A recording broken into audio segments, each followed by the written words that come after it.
to the Cheltenham Countdown, and with 20 days to go now, guys, before the start of the festival this year, I've gone to the two anti-post selections in non-runner, no-bet markets for Festival Week. One horse will come in the Supreme Novices Hurdle, the opening race, the first Grade 1 on day one of the entire meeting. And I've got another selection in the cross-country handicap chase market as well. Like I said, both tips today will be in the non-run and no-bet market, so just bear that in mind. But you will get selection 11 and 12 in my series on today's episode. If you do like my tips, my anti-post selections, do go comment below who you've agreed with, who you may have disagreed with today. Share the video if you like as well, outwards to your family and friends. And please don't forget to subscribe to the Cheltenham Countdown channel to get everything you need between now and the opening day of the Cheltenham Festival this year. I have got a few extra episodes in mind, guys, that I am prepared to get on this channel between now and the Festival Week, which does include next week's episode. You'll have all the reaction and my views to the handicap entries we had yesterday in every handicap of the festival this year. And of course, you'll get the festival preview episode, the Cheltenham Festival preview show on Friday, March the 6th on the Cheltenham Countdown this year. So like I said, just watch the show today. If you like it, give it a thumbs up in the meantime, comment your views, and sit back and you will watch who I've put up as selection 11 and 12 in my anti-post series. Okay guys, my selection this year in the Supreme Novices Hurdle, the first race of the festival, is going to be Mighty Park at 15-2 if he does run it, of course, in this race. He is also entered, as we know, in the Turners Novices Hurdle on the second day of the meeting. Nonetheless, I'm putting him up non-runner no bet in this particular race, guys, because he will be ridden, as we know, by the jockey, the stable yard jockey and the owner's jockey of JP McManus and Mark Walsh. That is a given. We know that. It's just a question if he runs in this race or if he'll be ridden by Mark Walsh in the Turners on the second day. The market at the moment is headed by Old Park Staff and Nick Henderson. Then you have Talk the Talk, El Kairos. Then you have Mighty Park at 15-2. My Daddy Paddy is there for the Skeltons. Sober Glory, Leader Dahlia, Idaho Sun, and King Rascal Grey and the Reverend are also in there as well for Willie Mullins. Now, I've had a really long wait in terms of who I want to put up in this market so far this season, guys. I haven't seen a massive standout horse in this anti-post market probably all season long, in fact. We have had an Old Park Stars win the Grade 2 Novice Hurdle Haydock in January. That was a good performance, a very good performance, but I don't think it was the strongest renewal that day, and I don't think I want to side with him at such a short price as an anti-post favourite in the Supreme Novice Hurdle on Festival Week. You have Talk the Talk in second in the market at the moment, guys, who won the Grade 1 at the DRF, the Tattlesaw's Island Novice Hurdle. A very, very deep race. That was a very deep race in terms of how good the horses were in the field. But again, it took him a while to stay on that day, especially in the deep ground. And I just think you need a horse in this year's renewal who's going to be able to maintain their cruising speed, their stamina speed. And the only one that takes the box, in my opinion, guys, in that specific category is Mighty Park. He's only had the one race start on Island, of course. One is Maiden Hurdle at Ferryhouse, beating a horse called Rock Dino, again of the Willie Mullins yard, who is touted for a Martin Pipe potential this season. He beat Rock Dino by 38 lengths. 38 lengths. Just think about that at the moment. 38 lengths is nearly a furlong or a couple of furlongs width, guys. It's just such a long distance. So I do think that Mighty Park's performance in that race at Ferryhouse is probably at the moment the top rated performance of a novice hurdler in Ireland and in the UK and Ireland this season. That's just my opinion. He's got the best sort of performance from a novice hurdler across the Irish Sea so far this season. Unfortunately, I cannot have El Kairos in this race. I'm just going to go side against him for Gordon Elliott at the moment. I just think his jumping may lack fluidity, especially towards the end of the race. We obviously saw him fail at Christmas in Epperstone at the last, and he did clatter the last on his latest run as well when winning his maiden hurdle.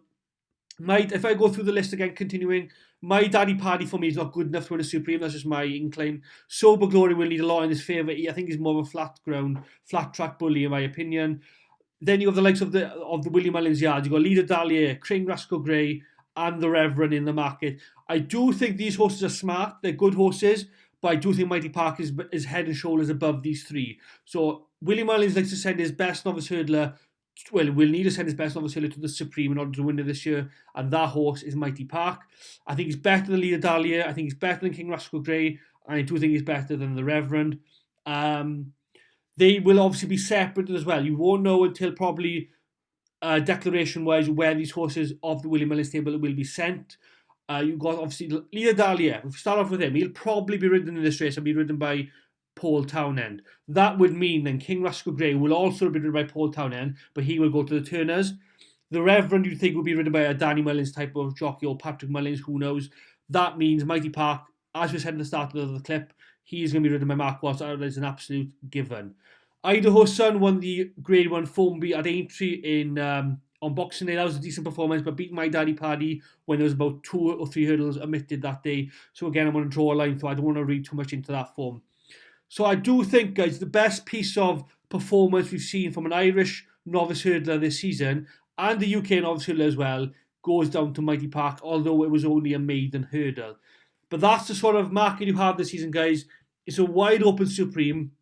I wouldn't put you off back in the fair few of them. I do like Talk the Talk. I do think he's a smart individual, but I just think he'll need to be delivered late on the day with any chance of winning the Supreme. And by that time, the race may have been over. It may have been won by someone front running like a Mighty Park or an All Park Star.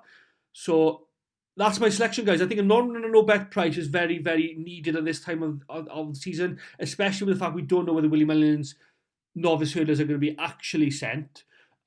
We do know All Park Star, Talk the Talk, El Kairos, they're all going to come to the Supreme. But then when you get to the William Mullins novice hurdlers, you just have a bit of a question mark whether they'll be sent here or the Turners. But in a nutshell, I haven't summarised it too well, but I'm going to be siding with Mighty Park on the basis that he's going to be ridden by Mark Walsh, who's flying form at the moment for JP McManus. He's the only horse he's the only William Mullins horse we know who will be ridden by on the week. He's put in the best maiden hurdle performance as we know this season. His RPR is very good as well in terms of what he delivered on the day. And his cruising speed, guys. His cruising speed, as was mentioned by William Mullins on his latest stable tour for Cheltenham, is of high interest. And that's what you need in the Supreme. You really need to be able to maintain your speed, accelerate when you are asked by the jockey, and also stay. You have to stay the first race on the festival because you will zap so much energy come the end. That's my selection, guys. 15-2 is not a bad selection at this moment in time. Not a bad price at this moment in the market. So I will be siding with Mighty Park in this year's Supreme Novices Hurdle if he is to run, of course. Section 12 in my series, guys, is going to be Vanillier in the cross-country chase at 10-1 at time of recording, guys. Obviously, it's a non-runner, no-bet market as well. So at time of recording, I'm putting him up as 10-1. Now, Vanillier, he is an 11-year-old, as we know. He is getting on with his age now, but he has had a very good career as well, nonetheless. Highlights have been winning an Albert Bartlett at the festival in 2021. He also finished second in the Grand National in 2023.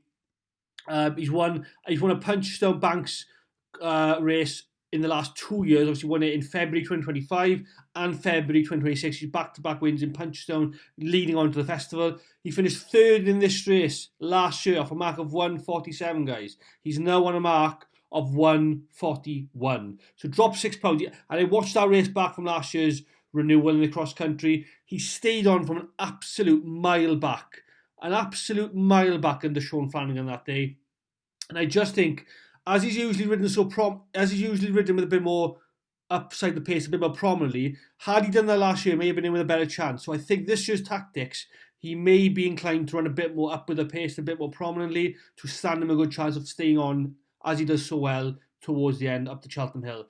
I think he's a very good price, guys, at 10-1. I wouldn't put you off back in each way either. 4 places on the day, 4 places right now in a handicap at 10-1 in a race. I think he'll guarantee this finish in top 4 is a very good interest. So he's going to be my selection. He's not even entered this year in the Grand National at Aintree. So probably his ultimate target will be the cross country at the festival. So that stands in good stead. Gavin Cromwell is an absolute brilliant trainer in these kind of races. Won it last year with Stumptown as well. So has got stablemates in this race for this year's renewal as well. I do think that Sean Flanagan will ride Vanillier as well. We should leave Keith Donahue on Stumptown.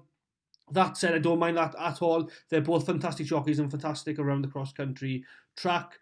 But I think on the prices, you got Stumpton at about 5-2, 7 to top price, or Vanillier at 10-1. I'd rather side with Vanillier at that price for the time being. So he's going to be my selection. He's not ground dependent as well. People do tend to say that Vanillier, the big grade that he is ground dependent. He likes soft, heavy ground.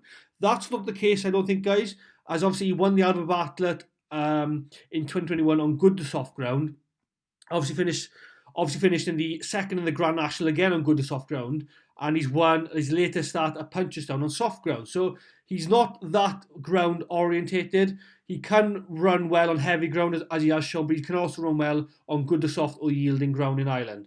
But in a nutshell, again, he's my selection this year in the cross-country chase at a value of 10-1. That's going to be Vanillier. They're my two newest Ante selections, guys. One in the Supreme, Mighty Park, and one in the cross-country, Vanillier.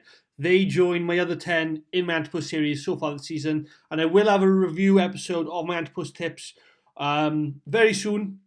Maybe next week as well when I do have analyse the handicap entries from the last week or so. And then we'll look into what I've backed already this season and how they're faring in the markets at that present time. But in a quick nutshell, all my handicap entries, all my handicap Ante selections are still in the entry stage. They have all been entered for the respective races at Cheltenham, so that stands me in good stead, I hope.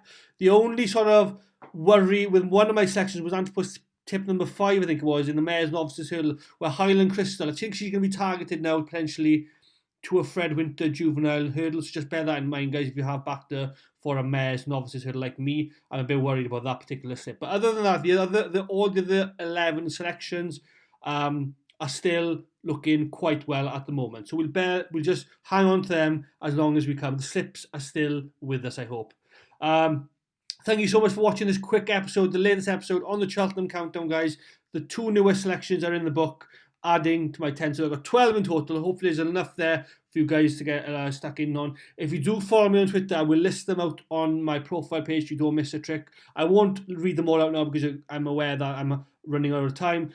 But I do have all 12 in a list on my Twitter page. Just follow me and you can see who I've put up in the Cheltenham Festival Ante series this season. Thanks for watching. Like the video, comment as well, share if you want, and subscribe to the channel. And I will see you all next week again. Thank you.